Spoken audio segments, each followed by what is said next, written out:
हम कर रहे थे फ्रेमिंग क्वेश्चन, यानी कि प्रश्न बनाना। सीख गए होंगे आप उत्तर से प्रश्न कैसे बनाया जाता है। उत्तर से प्रश्न बनाना सरल है, कोई कठिन बात नहीं है।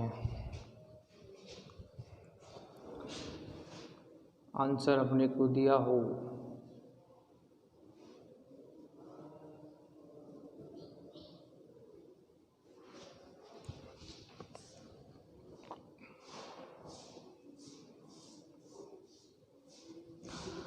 आंसर है there are 7 days in a week. एक सप्ताह में 7 दिन होते हैं।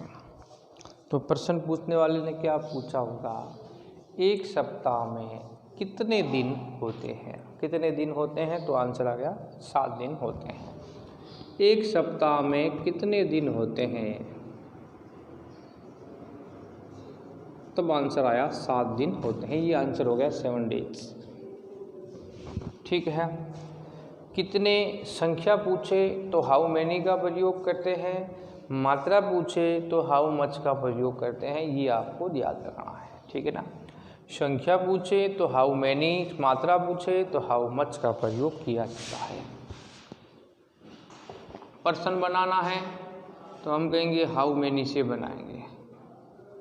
हाउ मैनी में ये याद रखना है कि किसकी संख्या पूछ रहा है उसको लिखना है। जैसे हाउ मैनी यहाँ दिन की संख्या पूछ रहा है, किसकी संख्या पूछ रहा है, दिन की संख्या पूछ रहा है, तो उसमें हाउ मैनी के बाद पहले हेल्पिंग वर्ब नहीं आता। जिसकी संख्या पूछे उसको पहले लिखते हैं हाउ मैनी डेज। समझ में आ गई बात कि हाउ मैनी और हाउ मच के बाद जिसकी संख्या या जिसकी मात्रा की बात करें उसको यहाँ लगाना है। अब आप हेल्पिंग वर्ब देख लो, आगे क्या आ रही है, आर आ रही है। आर से पहले सब्जेक्ट है there.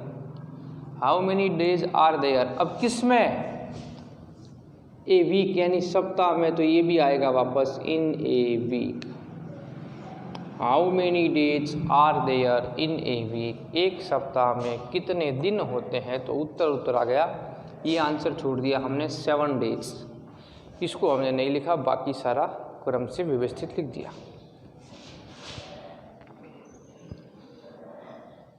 There are 40 students in my class।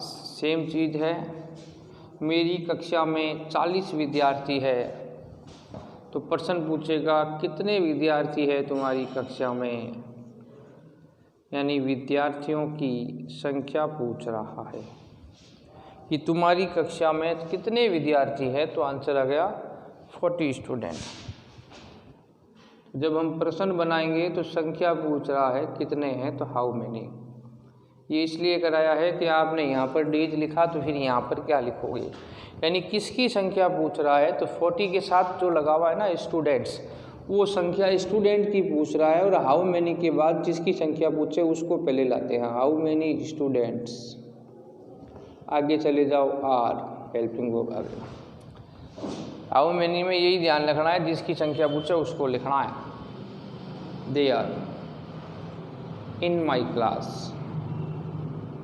पीछे वाला उतार दो कि मेरी कक्षा में, इन माई नहीं, माई योर में बदल जाएगा, इन योर क्लास। तुम्हारी कक्षा में कितने विद्यार्थी हैं, तो आंसर आ गया देयर आर 40 स्टूडेंट। 40 विद्यार्थी है, मेरी कक्षा में 40 विद्यार्थी है।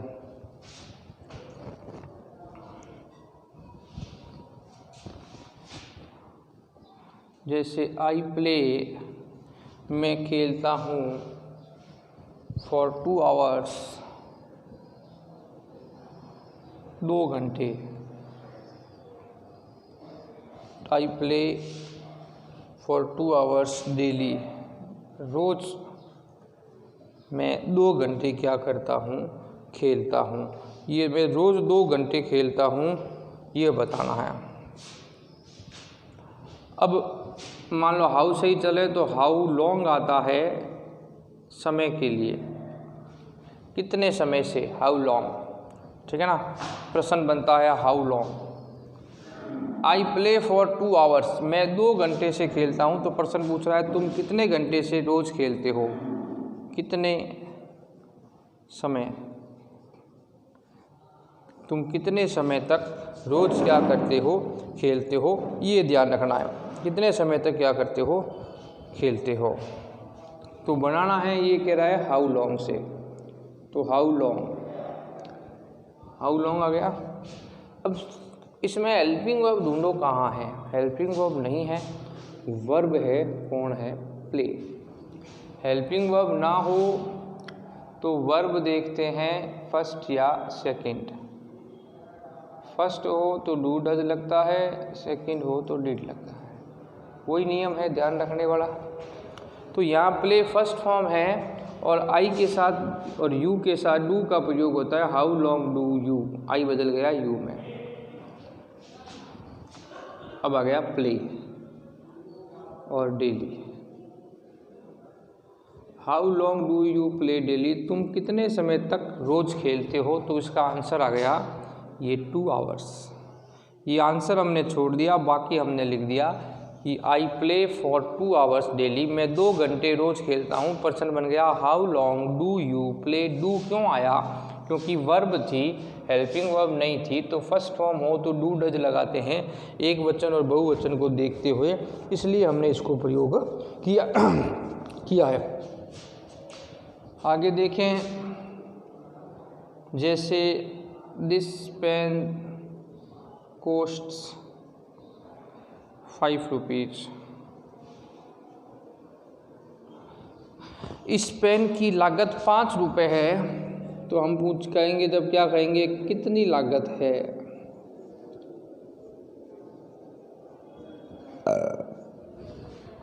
कितनी संख्या में नहीं आता है, मात्रा में आता है। हाउ मच, हाउ मच आ गया। अब समस्या वही आ गई कि वर्ब हेल्पिंग वर्ब नहीं है, कोस्ट दिया हुआ है। तो कोस्ट दिया हुआ है तो फर्स्ट और सेकंड को देखना है। कोस्ट के साथ SIS लगा हुआ है, तो अपने को यही ध्यान रखना है कि जहाँ SIS हो तो यहाँ पर फर्स्ट फॉर्म SIS लग रहा है, तो डू डज का प्रयोग करना है। पेन सिंगुलर है इसलिए डज लग जाएगा। How much does. आगे चले गए, दिस पेन कोस्ट, कितनी कॉस्ट है इस पेन की। तो आंसर आ गया 5 रुपीज़। आंसर छोड़ दिया हमने। तो इस प्रकार प्रश्न बनाना सरल है। बहुत सारे वाक्य मैंने इसलिए करा दिए ताकि आप अभ्यास कर सकें प्रश्न को बनाने का।